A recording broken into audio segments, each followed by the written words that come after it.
This is Inside Indiana Business Radio for the morning of Friday, March 29th, 2024. I'm Alex Brown. Indiana University and Purdue University just under a year ago approved the split of the IUPUI campus into two institutions. As the official launch of IU Indianapolis nears, IU President Pamela Whitten says the bar is being set high regarding expectations. The city of Indianapolis deserves an R1, a freestanding, fully accredited R1 university. We're very, very clear about it. We are going to be the best urban public research university in the country, bar none.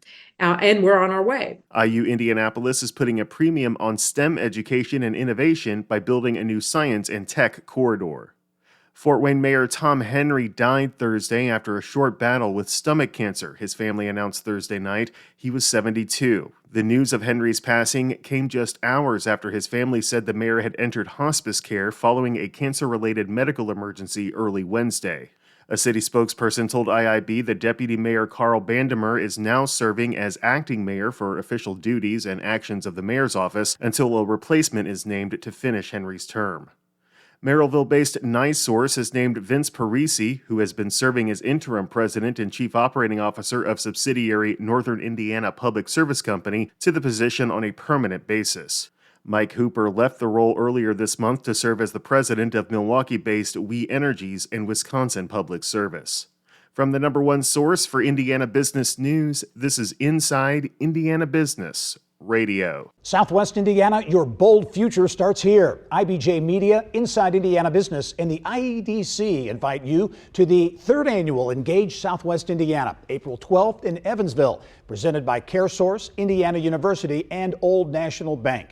Connect with fellow business and community leaders, discover programs aligned to your region's unique needs, and walk away with bold new thinking for Southwest Indiana's future growth. RSVP now at ibj.com/engage. Members of the Indiana National Guard are set to depart for the U.S.-Mexico border next week. IIB's Kate Sharon has details. 50 men and women, selected from more than 300 volunteers, will head to the Texas border town of El Paso after Easter weekend. The company is set for a 10-month deployment meant to reinforce Texas Governor Greg Abbott's efforts to close off his state's share of the U.S.-Mexico border. Abbott and a growing number of Republican governors say President Joe Biden's administration isn't doing enough to stern the flow of unauthorized migrants. Holcomb announced the deployment in February after visiting the border and following a direct request from Abbott. Adjutant General Dale Lyles, who leads the Hoosier Guard, told soldiers they'd soon, quote, embark upon a great crusade toward the cause of liberty. Holcomb and Guard members alike cited illicit drugs entering Indiana as a primary motivator. Indiana State Police seized 92 pounds of meth, 8 pounds of cocaine, a pound of fentanyl, and half a pound of heroin in a single arrest Tuesday in Indianapolis, Holcomb announced.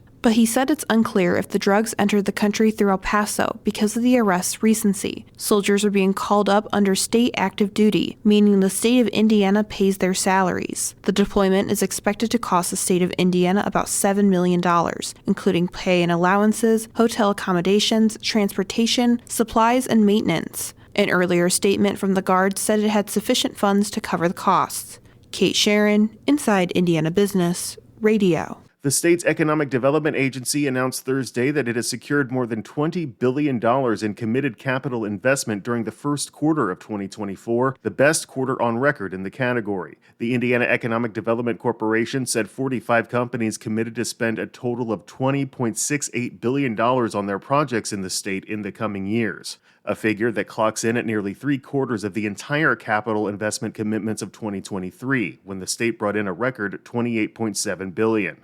The previous record for commitments in a single quarter was in the fourth quarter of 2023 with $15.6 billion in commitments.